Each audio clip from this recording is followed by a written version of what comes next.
부활입니다. 이게 부활인데요. 여러분, 이 부활에 대해서 저도 이제 교회 안에서 많은 분들을 이렇게 많은 기회가 있어서 가르치는데, 가르칠 때 이 부활에 대해서 가르칠 때 많은 분들이 오해하고 있는 부분이 있습니다. 부활에 대해서 가장 큰 오해가 뭐냐면, 부활을 영적 부활이라고 생각하는 경우가 참 많다는 것입니다. 근데 부활이라는 말 자체는요, 몸이 다시 사는 것을 말합니다. 육체적인 부활을 말합니다. 그러니까 부활 그러면 육체하고 관계없는 것은 부활이 아닙니다. 영은 죽지 않기 때문에, 영은 언제나 항상 있는 거기 때문에 영이 다시 산다는 것은 이게 말이 안 되는 것이죠. 부활은 다시 사는 건데, 그렇기 때문에 부활이라는 말은 몸이 다시 사는 것을 말합니다. 100%입니다.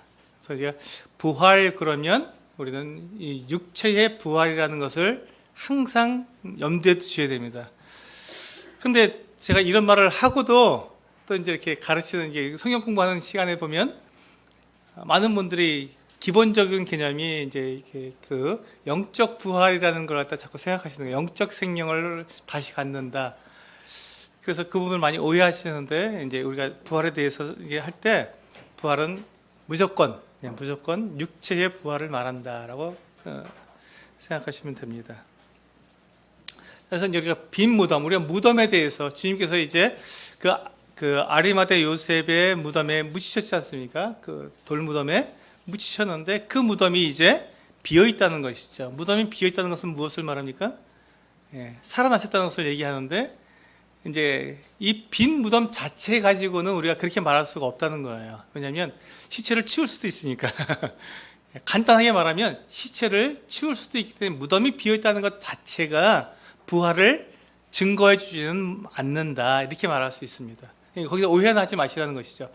무덤이 비어 있다는 것 자체만 가지고 우리가 주님이 부활하셨다는 것을 강조하려고 하다 보면 무리가 된다는 것이죠. 그러나 빈 무덤은 주님께서 부활하신 것에 대한 한 가지 증거는 될 수 있다는 것입니다.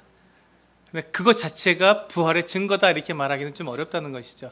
부활하신 증거 중에 하나는 되지만, 빈 무덤은 얼마든지 치울 수 있으니, 그래서 이제 그때도 이게 복음서에도 나오지만, 제자들이 훔쳐갔다. 그럼 빈 무덤이 되는 거니까요. 얼마든지 그렇게 이야기할 수 있기 때문에 우리가 그 부분에 대해서는, 빈 무덤은 분명히 주님의 부활하신 증거 중에 하나가 될 수 있지만, 그것이 유력한 증거다. 이게 봐라, 무덤이 비어 있는 걸 보면 주님이 부활하시지 않느냐, 이렇게 말하기는 어렵다라고 우리가 인식하시는 것이 필요합니다. 제가 다음에 이제 이 도표를 여러 장을 그렸는데, 이 교재에서는 약간의 이렇게 흐릿한 것과 이렇게 나와 있습니다. 이제 제가 만들 때는 붉은색으로 해서 만들었기 때문에 차이가 나는데요. 이게 이 붉은색으로 된 부분은 이 복음서에서, 다른 복음서에서는 말하지 않고 그 복음서에서만 말하는 것들을 이렇게 표시해 놨습니다.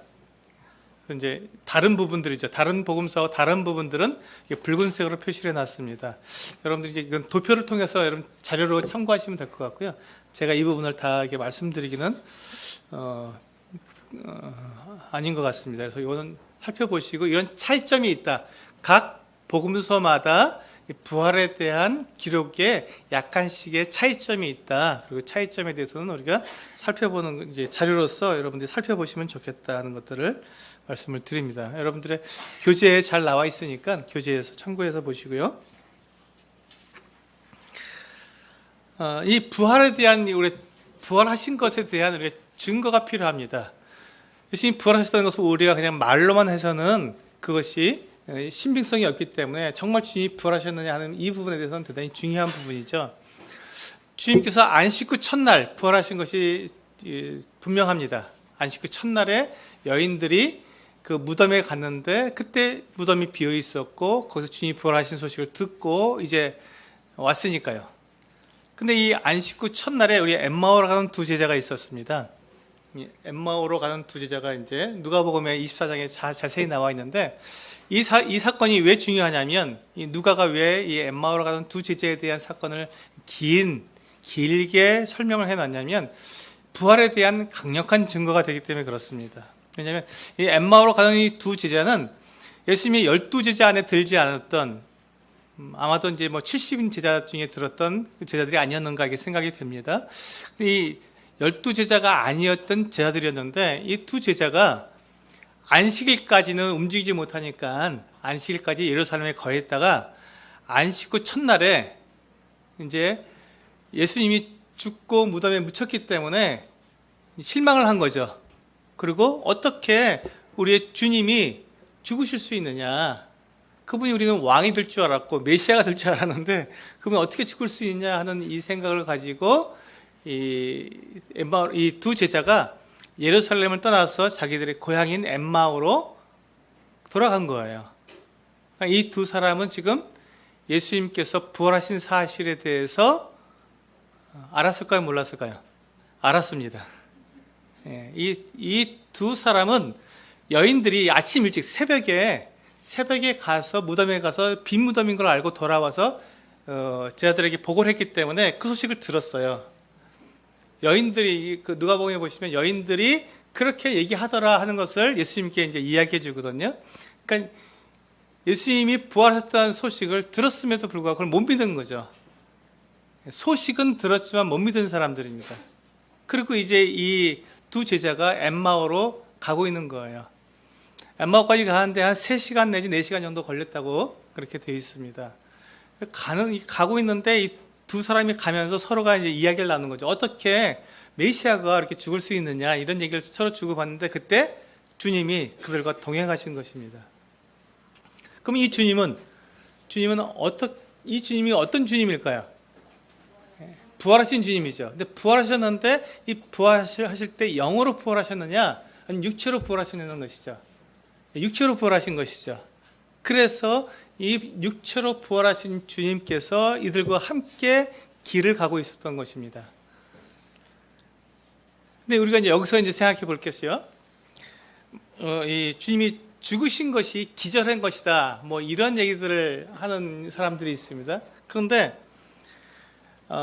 십자가에서 6시간 동안 달려있었고 공식적으로 이건 분명한 사실이고요. 6시간 동안 달려있었고 그 전날 채찍을 엄청 많이 맞으셨고 그리고 마지막에 군병이 그 죽음을 확인하기 위해서 옆구리에 창을 찔렀고 그렇게 상처 입고 고통받은 사람을 내려다가 무덤에 놨는데 그것이 어디죠?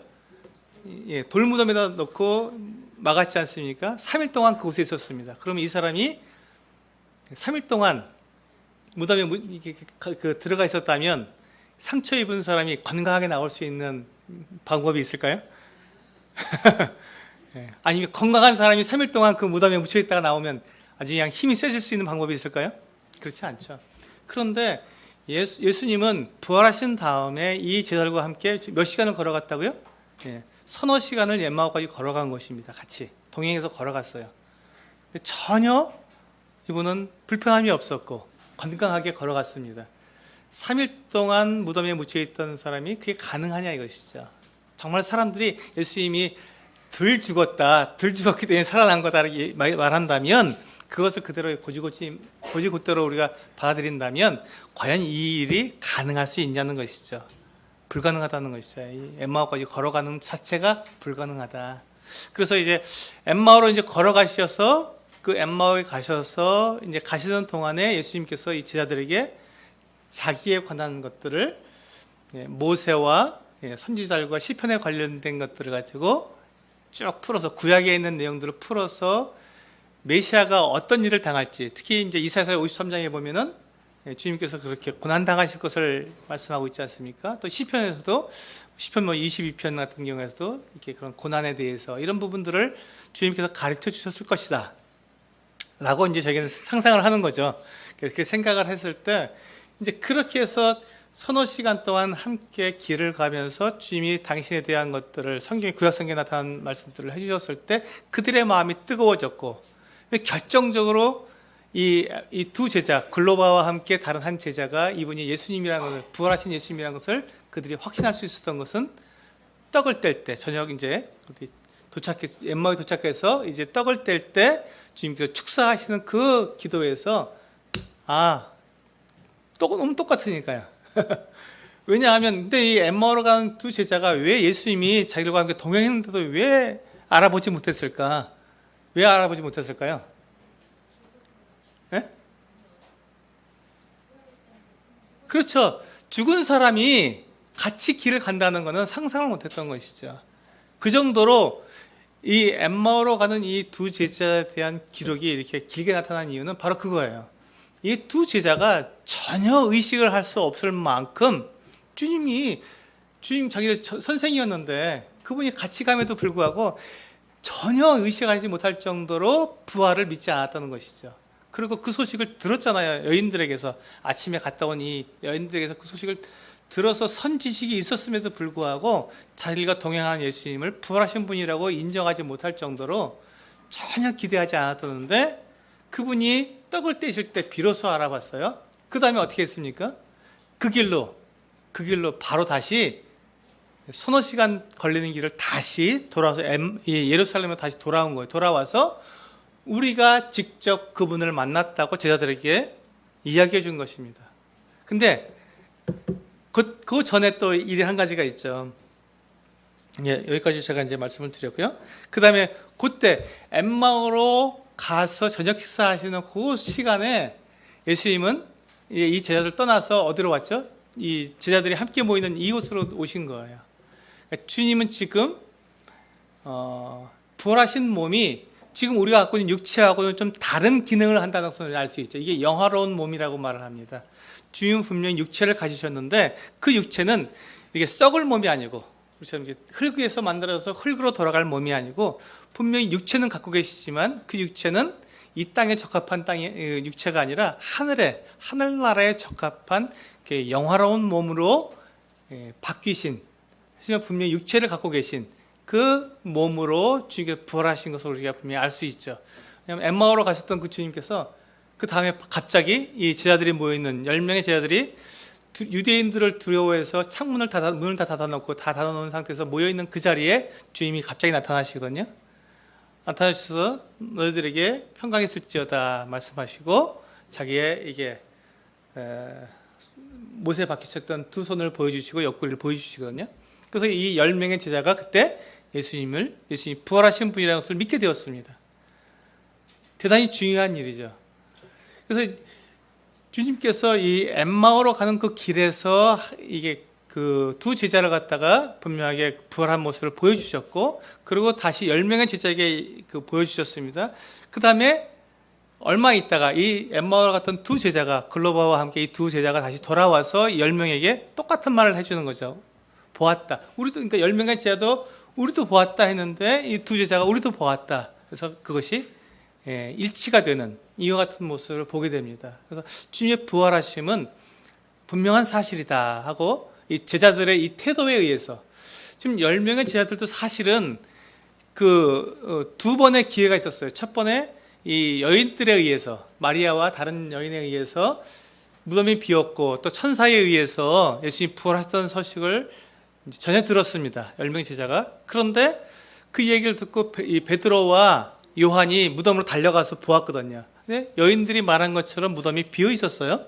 돌아와서 베드로와 이 요한이 그 보고를 했습니다. 두 번의 주님의 부활에 대한 소식을 이미 들었던 것이죠. 근데도 전혀 믿지 못했습니다. 그게 그대로 복음서에 그대로 나와 있지 않습니까? 그런데 그때 그들이 그렇게 두려워해서, 유대인들을 두려워해서 문을 닫고 모여있는 그날이 안식구 첫날이거든요. 주일날. 그날에 주님께서 그들에게 나타나신 거예요. 나타나셔서 너희들에게 평강이 있을지어다 하시고, 주님께서 십자가에 못 박히셨던 그 증거를 보여주셨을 때 드디어 이 10명의 제자가 그것을 믿게 된 것이죠. 근데 그 중에서 한 사람이 없었죠. 원래는 11명의 제자였는데 도마가 없었습니다. 저는 이 도마에 대해서 참 감사해요. 그래서 늘 그때 없었던 것에 대해서 참 감사한 게, 그때 없었기 때문에 주님께서 당신의 부활하심을 더 정확하게 보여줄 수 있었기 때문에 참 감사가 됩니다. 이제 도마에게 주님께서 나타나셨습니다. 도마에게 이제 그 10명의 제자가 도마를 만나서 우리가 부활하신 주님을 만났다라고 도마에게 이야기를 해주거든요. 근데 도마가 뭐라고 말합니까? 나는 결코 믿을 수 없다. 어떻게 죽은 사람이 다시 살아나느냐? 여기에서 우리가 주님의 부활하심에 대한 근거를 볼 수 있죠. 도마는 굉장히 열정적인 사람이었고 예수님의 제자였고 처음부터 주님이 처음 초기 사역을 하시기 처음부터 같이 있었던 제자였습니다. 그 제자가 주님과 함께 그 마지막 순간까지 같이 있었고요. 근데 그 제자가 주님의 부활하심을 전혀 믿지 못했고 받아들이지 못했던 다른 10명의 제자가 그것을 확인해 줌에도 불구하고 믿지 못했던 거거든요. 그만큼 죽은 사람이 다시 살아나는 것에 대해서는 받아들일 수 없는 거예요. 지금 한번 생각해 보세요. 우리 성도님들도 우리 할아버지가 다시 살아나셨다. 지금 무덤에서 무덤 문 열고 나오셨다. 돌아가신 할아버지가 이제 그만 이제 난 다시 살아났다고 나타났다 그러면 여러분 믿겠습니까? 그건 못 믿습니다. 저희 아버지 돌아가셨는데 저희 아버지가 무덤 문 열고 나오셨다 그러면 못 믿죠. 왜냐하면 그만큼 예수님의 죽으심이 분명했던 거예요. 십자가에 달리셔서 6시간 동안 달려 계셨고 그리고 마지막에 창을 받으셔서 물과 피가 다 쏟아졌다는 이 기록대로 예수님의 죽으심은 너무나도 분명했고 그 누구도 부인할 수 없는 사실이었습니다. 그래서 주님을 그 무덤에 장사 지는 거잖아요. 그런데 그분이 살아났다는 것을 어떻게 믿냐는 것이죠. 도마는 절대 믿을 수 없다고 딱 잘라서 말했습니다. 그러면서 그가 만약에 정말로 그분이 부활하셨다면 내가 그 증거, 십자가에 못 박힌 증거를 내가 거기다가 손가락도 넣어보고 손도 넣어봤을 때 그러면 내가 믿겠다고 그렇게 장담을 했죠. 우리 말로 쉽게 하면 내가 손에 장을 지진다는 말이에요. 그랬는데 이 도마가 그렇게 아주 호언장담을 하고 절대 안 믿겠다고 했는데 여드레 후에 똑같이 그렇게 한 집에 모였는데 그때 도마도 같이 있었습니다. 그때 주님께서 똑같은 방법으로 나타나셔서 도마에게 말씀하셨죠. 네가 그렇게 내 손에다가 손가락을 넣어보고 내 옆구리에 손을 넣어보겠다는데 해라. 그리고 믿지 않는 자가 되지 말고 믿는 자가 되라고. 이때 도마가 한 말이 있죠. 도마가 뭐라고 고백합니까? 나의 주님이시오, 나의 하나님이십니다. 자, 보세요. 베드로가 고백한 고백과 무슨 차이가 있죠? 네, 차이가 없습니다. 주는 그리스도시요 살아계신 하나님의 아들이십니다. 그리고 또 이 도마도 나의 주님이시요 나의 하나님이십니다. 똑같은 고백을 합니다. 이게 주님이 누구신지에 대해서 우리가 지금 알아보고 있는 공부하고 있는 내용이지 않습니까? 도마도 동일한 고백을 했습니다. 사실 이제 우리가 요한복음 11장에서 나사로의 죽음에서 그 똑같은 얘기가 나오는데 마르다도 주님께서 나는 부활이요 생명이라고 주님께서 말씀하셨을 때 그때 마르다도 동일한 고백을 합니다. 저는 그리스도시요 살아계신 하나님의 아들이라고 또 동일한 고백을 합니다. 그러니까 지금 이 요한복음에서 지금 이 요한이 이 요한서신서를 기록한 목적이 나오지 않습니까? 20장 30절에서 그 내용이에요. 우리가 주님이 그리스도시고 하나님의 아들이시라는 것을 믿게 하기 위해서 기록했는데 그 내용이 지금 계속 반복되고 있고 그 고백의 처음 시작은 마태복음 16장 16절에 베드로의 신앙 고백이었다. 그것이 바로 주님에 대한 분명한 정확한 정의고 우리가 그와 동일하게 믿어야 한다는 그 믿음의 내용이 우리가 동일해야 한다는 것입니다. 우리가 지금 공부하고 있는 공부의 내용이 목적이 바로 거기에 있습니다. 내가 예수님을 하나님으로 고백하지만 내 삶에서 그분이 하나님이 되시지 않으면 아무 소용없다는 것이죠. 우리는 예수님을 하나님의 아들로 우리는 다 이야기합니다. 아 맞지, 그렇지, 하나님의 아들이시지, 그러니까 내 죄가 다 용서됐지, 거기까지만 우리는 생각하는데 그것이 아니라 주님은 내 삶에 우리가 범사에 주님을 인정을 하지 않습니까? 범사가 뭐죠? 모든 일입니다. 모든 일에는 뭐가 포함되어 있습니까? 슬픈 일도 포함되었고요, 낙심되는 일, 고통스러운 일, 실패하는 일, 내가 완전히 병들어서 병원 침대에 누워있는 일까지 다 포함됩니다. 그 모든 일 가운데 주님을 인정하라는 것이죠. 그분이 하나님 되심을 인정하라는 것입니다. 그분은 나와 생각이 다르시고 주님의 길은 내 길과 사람의 길과 달라서 높고 분명하기 때문에 그분이 하는 그 일은 다 선한 것이고 다 옳은 것이고 다 진리라는 것을 우리는 인정해야 한다는 것입니다. 그것이 우리가 지금 배우고 있는 주는 그리스도시요 살아계신 하나님의 아들이라는 고백의 실제적인 내용입니다. 근데 우리는 내가 잘 될 때, 내가 생각하는 대로 잘 될 때는 인정하기 참 좋습니다. 그렇습니다. 아멘! 하고 하지만 그러나 나에게 내가 생각할 수 없는 그 이상한 일들이 생겼을 때, 내가 기대하지 않았던 그 일이 생겼을 때 우리는 뭐라고 말합니까? 어떻게 주님이 나에게 이렇게 할 수 있습니까? 하고 우리는 반항해버리거든요. 주님, 이거 해도 너무한 거 아닙니까? 우리는 그렇게 주님께 불평과 원망을 하거든요. 왜 그렇습니까? 주님의 뜻, 주님의 계획, 주님의 방법을 이해할 수 없다. 도대체 하나님이 왜 나에게 이렇게 하냐? 당신이 정말 하나님이라면 나에게 이렇게 해도 되느냐? 이런 그 항변이 되는 거거든요. 그것은 주는 그리스도시요 살아계신 하나님의 아들이십니다라고 하는 고백과 맞지 않는 것입니다. 그것은 맞지 않는 것이죠. 정말로 우리가 주는 그리스도시요 살아계신 하나님의 아들이시라는 고백을 하게 된다면 내 생각과 맞지 않는 하늘이 무너져 내리는 것 같은 그 같은 상황이 내게 주어진다 할지라도 하나님은 하나님이십니다. 하나님은 여전히 나에게 주인이시고 나를 푸른 초정과 쉴만한 물가로 인도해 가시는 나의 목자십니다.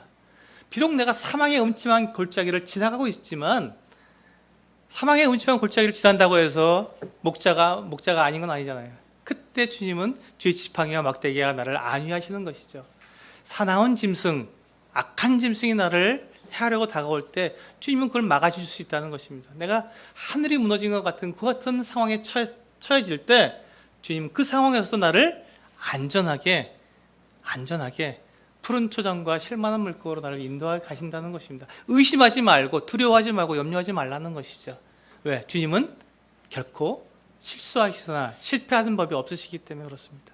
그래서 우리는 범사의 주님을 인정하는 것입니다. 그게 주는 그리스도시요 살아계신 하나님의 아들이심을 고백하는 우리 실제 삶의 모습이라고 저는 믿습니다. 이제 우리가 부활에 대해서 얘기할 때 바울의 이 고백을 우리는 바울의 가르침을 우리는 빼놓고 말할 수가 없습니다. 지금까지는 우리 여러분들이 이제 잘 배워오시고 익히 잘 알고 있는 내용이시기 때문에 제가 빠른 시간에 지나갔습니다. 바울에게 바울 서신서에서 특히 이제 우리가 그 고린도전서 15장에 부활장이라고 하죠. 그런데도 15장을 읽어보시면 이 부활의 모습과 부활의 양상이 어떻게 나타나는지 아주 정확하게 나와 있습니다. 많은 사람들이 바울에게도 물었습니다. 바울도 똑같은 대답을 하고 있으니까 뭐라고 하냐면 어떻게 죽은 사람이 다시 살아나느냐, 어떻게 죽은 사람이 그렇게 영화로운 몸을 하늘나라에 갈 수 있는 몸으로 되느냐, 어떻게 휴거되느냐, 뭐 이런 얘기들을 묻는 것이죠. 우리 썩을 몸이 어떻게 영원히 사느냐, 그렇게 말을 할 때 바울은 뭐라고 말합니까? 이 땅에 속한 몸도 있고 하늘에 속한 몸도 있다. 여기서 생각하셔야 됩니다. 바울은 지금 하늘에 속할 때 영으로 속한다는 것이 아니라 하늘에 속한 뭐가 있다고요? 몸이 있다고 말했습니다. 우리가 하늘에서 살아갈 때, 하늘나라에서 주님과 함께 살아가게 될 때 무엇을 갖고 살아간다고요? 몸을 입고 살아간다는 것입니다. 우리 영으로 같이 살아가는 것이 아닙니다. 여기서 많은 분들이 우리가 영으로 하나님과 함께 영원히 산다고 생각하기 때문에 여기서 오해가 생기는 것입니다. 부활은요, 몸이 다시 사는 것입니다. 몸이 다시 사는 것입니다. 근데 우리의 이 몸은, 지금 우리가 갖고 있는 이 육체는 흙으로 만들어졌습니다. 이 흙으로 만들어진 이 세상에서 적합하게 살아가도록 흙으로 만들어졌습니다. 근데 하늘나라는 흙으로 만들어지지 않았기 때문에 하늘나라에 적합한 몸으로 다시 사는 것이죠. 그러나 몸이 없이는 사람이 아닙니다. 사람의 정의가 몸을 가진 존재입니다. 몸을 가진 영적 존재입니다. 사람의 정의가. 하나님은 영이십니다. 하나님은 사람일까요, 아닐까요? 아니죠. 하나님은 사람이 될 수가 없는 게 하나님은 영이시기 때문에, 몸이 없으시니까. 그래서 하나님은 그래서 사람이 아니신 거예요. 사람이 될 수도 없는 거고요. 그런데 그 하나님이 사람이 되신 게 예수님께서 사람처럼 사람의 모습으로 그렇게 짠 하고 변해서 나타나신 것이 아니라 진짜 몸을 가지신 거예요. 아이로 태어나셨지 않습니까? 진짜 사람이 되신 거예요. 육체를 가지신 거예요. 그런데 그 육체를 언제까지 갖고 계시다고요? 십자가 죽으실 때까지 육체를 갖고 계실까요? 아니잖아요. 부활하셨잖아요. 부활할 때 뭘 갖고 부활하셨다고요? 육체를 갖고 부활하셨습니다. 그러면 그분이 승천하실 때는요? 몸을 버리셨나요? 아니, 그 몸을 갖고 승천하셨어요. 지금 하나님 보좌 우편에서는요, 그 몸을 갖고 계실까요? 예, 갖고 계십니다. 그럼 언제까지 그 몸을 갖고 계시죠? 영원히. 영원히.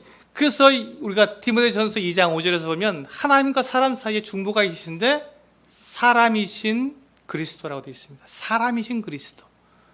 왜 사람이라고 얘기했을까요? 중보자이기 때문에 그렇습니다. 그분이 육체를 갖고 계시기 때문에 그렇습니다. 그래서 이 부활은 대단히 중요합니다. 주님께서 그렇게 하늘에 계시는데 영원한 몸을 갖고 계신 거예요. 영원히 몸을 갖고 계신 거예요. 그분 하나님이심에도 불구하고 답답하실까요? 안 답답하실까요? 답답하세요.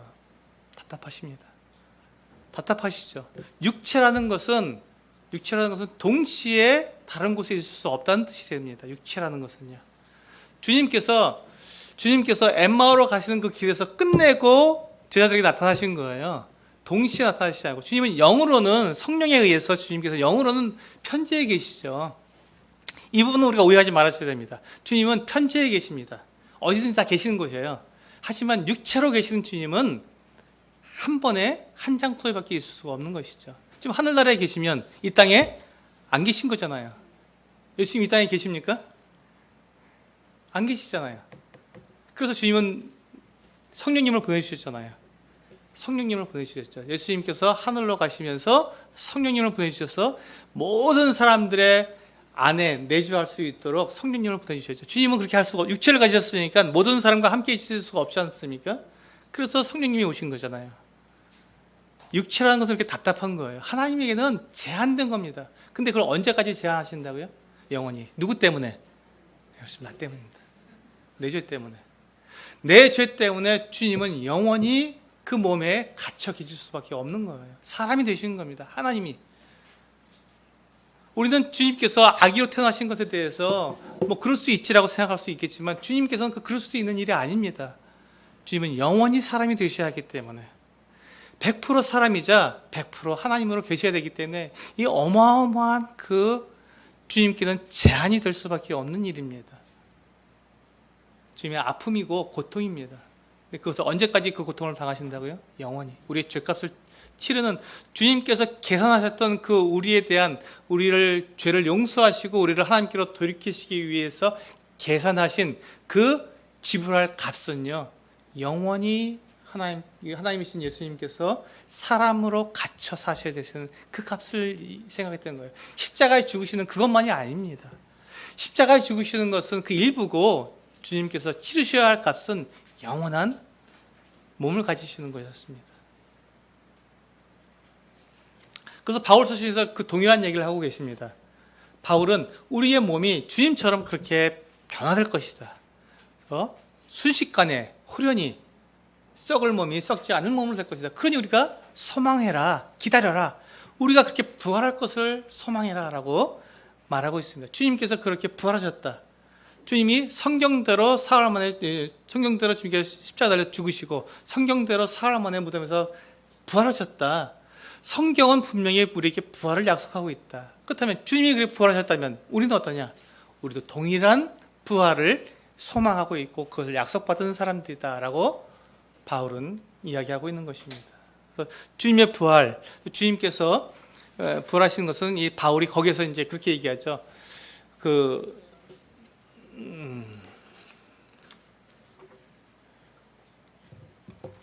우리 고린도전서 3장 말씀, 15장 말씀 볼까요? 15장 3절이죠.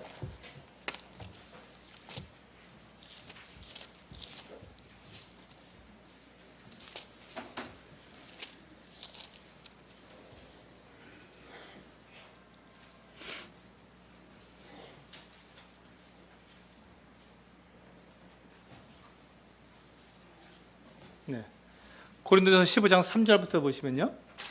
내가 받은 것을 먼저 너희에게 전하였노니 이는 성경대로 그리스도께서 우리 죄를 위하여 죽으시고 장사 지낸 바 되셨다가 성경대로 사흘 만에 다시 살아나사 게바에게 보이시고, 그렇죠? 그다음에 12제자와 그 후에 500여 형제에게 일시에 보이셨나니. 자, 주님께서 부활하신 그 증인들, 주님의 부활의 증인들을 소개하고 있습니다. 그렇죠? 그 다음에 지금까지 대다수는 살아있고 그 500여 형제 중에 대다수가 지금 바울이 이 편지를 쓰는 고린도전서를 쓰는 이때에도 대다수가 살아있다는 것입니다. 그들이 부활의 증인이 되어 있다는 것이죠. 그러니까 바울이 전혀 이 주님의 부활에 대해서 의심할 필요가 없다는 것입니다. 500의 형제가 있다. 증인이. 그리고 그 후에 야고보에게 보이셨으며, 이 야고보는 어떤 야고보일까요? 예수님의 육신의 동생, 육신의 동생 야고보에게 보이셨으며, 그 후에 모든 사도에게와 맨 나중에 만삭되지 못하여 난 자 같은 내게도 보이셨느니라. 언제 보이셨나요? 바울에게는 다메섹 도상에서 그때 부활하신 주님이 이 바울에게 보이셨습니다. 바울은 그때 주님이 부활하신 것을 분명히 알게 되었죠. 그분이 하나님이라는 것을 믿게 되었고요. 그리고 이 바울의 삶의 변화를 보시기 바랍니다. 바울이 이제 그 다메섹에서 아나니아에서 눈이 떼진 다음에 며칠을 그 제자들과 함께 유한 다음에 안식일 날 바로 회당에 들어갔습니다. 회당에 들어가서 그 한 말이 뭐죠? 예수가 그리스도다. 예수가 그리스도라고 전한 거예요. 자기가 그렇게 죽이려고 했던, 잡아서 그 예수가 그리스도라고 전하는 사람들 다 잡아다가 옥에 가뒀는데 자기가 들어가서 회당에서 그렇게 전했던 것입니다. 그러다 보니까 이게 유대인들에게 미움을 해서 어떻게 했죠? 자기를 죽이려고 하니까 밤중에 바구니를 타고 성을 빠져나갈 수밖에 없는 그런 상황까지 처하게 됩니다. 지금 바울은 그렇게 할 필요가 조금도 없는 사람이에요. 지금 승승장구하고 있고 대제사장에게 그런 공문을 받아서 다메섹에서 예수 믿는 자들을 다 붙잡아 가게 되면 이 바울은 예루살렘에서 가장 아마 높은 자리에 앉을 거예요. 바리새인 중에서 가장 존경받는 사람이 될 수 있는 승승가도를 달리고 있는 사람이었거든요. 근데 그가 일순간에 이렇게 바뀔 수 있는 이유가 뭐냐는 것이죠. 그리고 그가 이러한 간증을 몇 번 합니까? 3번 합니다. 사도행전에서 3번 나타나 있습니다. 왜 그렇게 했을까요? 그게 자기의 삶의 변화의 전환점이었기 때문에, 자기 삶의 전환점이었기 때문에 예수님을 만난 것, 그분을 만나봐라. 당신들도 안 변할 것 같냐? 이 얘기예요, 사실은요. 그가 그 간증을 3번씩이나 사도행전에 나타나는 것을 보면 바울은 늘 그 말을 했다는 거거든요. 당신들도 그 부활한 주님을 만나라. 그럼 변화가 안 될까? 다 변화된다. 이 말이거든요. 다만 우리가 도마처럼 보고 믿는 게 아니라 보지 않고 믿는 자가 복되다고 하셨기 때문에 우리 보지 않고 믿는 것이죠. 부활하신 주님에서 제가 왜 이 말씀을 드리냐면, 우리는 동일하게 우리는 그 예수 그리스도를 본 사람들이 아닙니다. 예수 그리스도를 우리가 만날 수도 없었고 그분의 그 부활의 증거들을 직접 보는 사람들이 아닙니다. 그런데 왜 믿죠? 우리가 어떻게 믿죠? 주님이 부활하신 것을 우리가 어떻게 믿냐는 것입니다. 그것은 바로 이 증인들의 이 고백 때문에 그렇습니다. 증인들의 고백, 그것이 우리가 예수 그리스도의 부활을 믿는 이유입니다. 다른 게 없잖아요. 그러니까 우리가 왜 예수 그리스도의 부활을 믿느냐라고 말했을 때 우리는 딱 한 가지밖에 없어요. 그것을 직접 본 사람들의 증언에 의해서, 그 증언이 분명하기 때문에 그 증언을 믿고 우리가 예수 그리스도의 부활을 믿는다고 고백할 수밖에 없는 사람들입니다. 그것이 믿음입니다. 그것이. 그러니까 우리가 예수님의 부활을 내가 증거할 수는 없어요. 내가 목격자가 될 수는 없습니다. 그렇죠?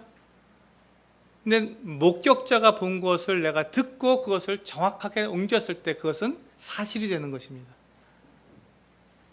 교통사고가 났는데 그 목격자가 증언을 합니다. 그러면 경찰이, 자기는 그 자리에 없었어도, 또 판사도 그 자리에 없었어도 이 목격자에 의해서 그 증언을 사실로 받아들이고 그것에 의해서 판결을 내리지 않습니까? 똑같은 것입니다.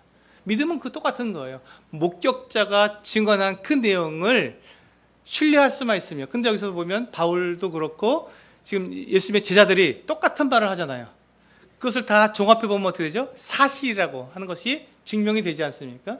사람들의 변화와 또 사람들이 그런 이런 증언한 내용들이 똑같으니까, 동일한 내용들을 증언하고 있으니까 그게 한두 사람이 아니고 500명이나 있대잖아요. 500명이나. 그렇기 때문에 그 사실을 우리가 신뢰할 수 있는 것이었고, 그렇기 때문에 우리는 그것을 사실로 받아들이고 우리도 동일하게 믿는 것입니다. 이게 믿음입니다. 우리가 가지고 있는 믿음은 내가 보고 만지고 경험해서 가지는 믿음이 아니라 증언을, 목격자에 의한 증언을 내가 종합해서 사실로 받아들이는 것을 믿음이라고 합니다. 그래서 어떤 분들은 하나님을 내가 보면 믿겠다고 하는 사람들이 있습니다. 네, 하나님 보고 믿는 게 아니죠. 네, 그렇지 않습니다. 경험하면 내가 믿겠다. 그것도 아닙니다. 듣고 믿어야 합니다. 그래서 믿음은 들으면서 한다는 게 바로 여기에 있습니다. 목격자에 의해서 사실을 종합해서 그것을 사실로 받아들이는 그것을 우리는 믿음이라고 말을 합니다. 그런데 이 바울만 그렇게 그 부활을 증거한 것이 아니라 신약 성경에 보면 또 다른 부분에서도 이 부활에 대해서 증거하고 있습니다. 누가 증거했을까요? 당연히 베드로가 있겠죠. 예. 지자들 중에 가장 으뜸이었던 베드로가 부활에 대해서 말하지 않으면 이상한 것이죠. 베드로도 역시 부활에 대해서 증거했고, 베드로 전후서를 통해서 예수님께서 부활하신 이 사실에 대해서 그가 정확하게 그 모든 서신의 그 내용의 기초에 부활하신 주님을 그가 기초로 놓고 서신을 기록한 것들을 우리는 얼마든지 볼 수가 있습니다.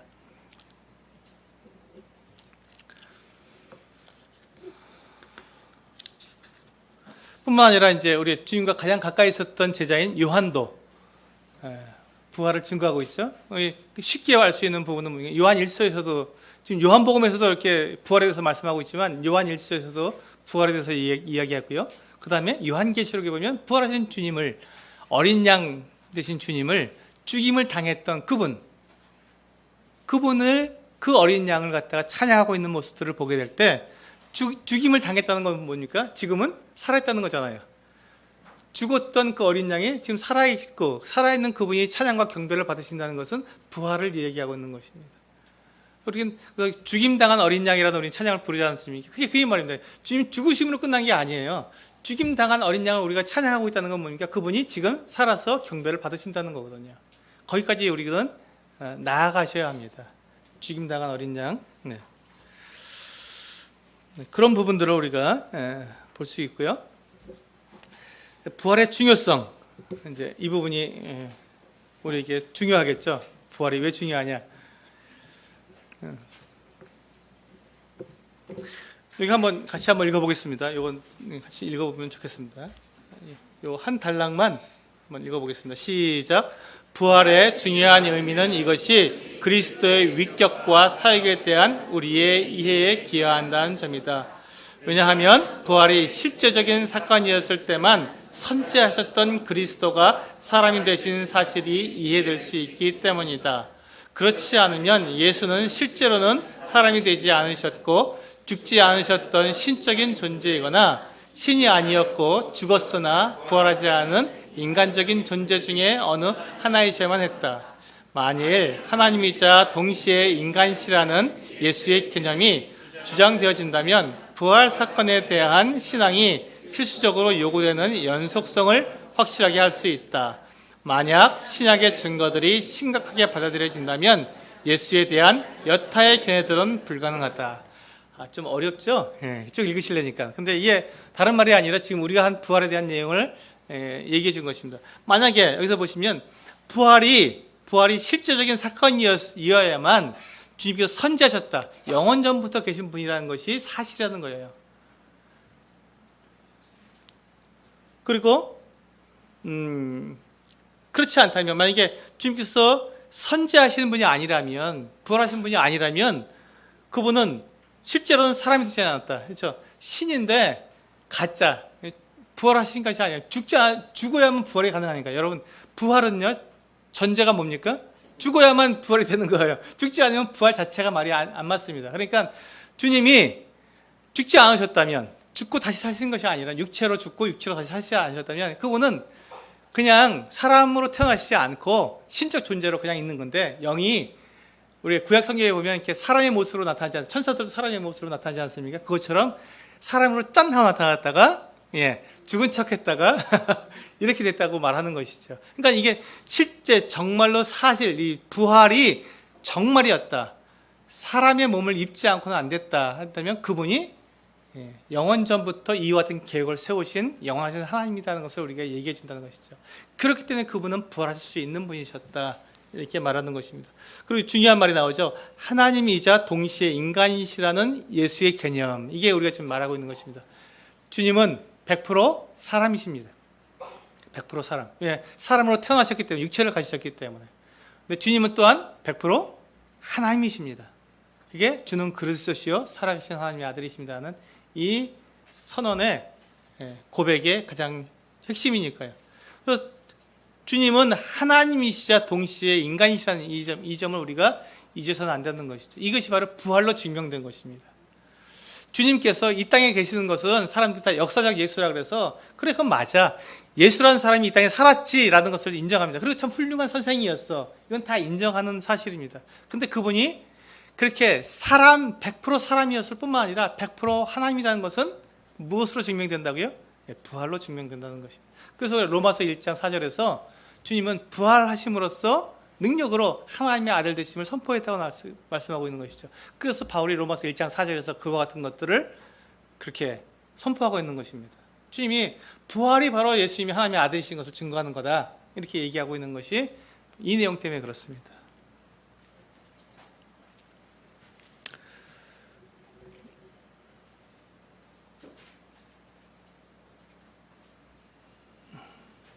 네, 그리고 그건 보시면 되고, 이제 부활을 제가 이제 마무리 짓겠습니다.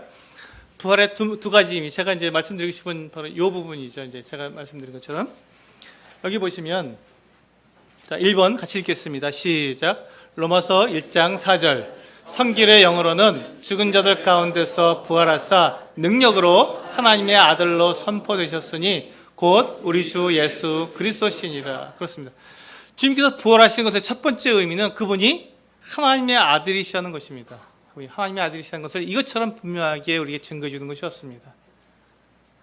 두 번째 같이 읽겠습니다. 마태오 시작.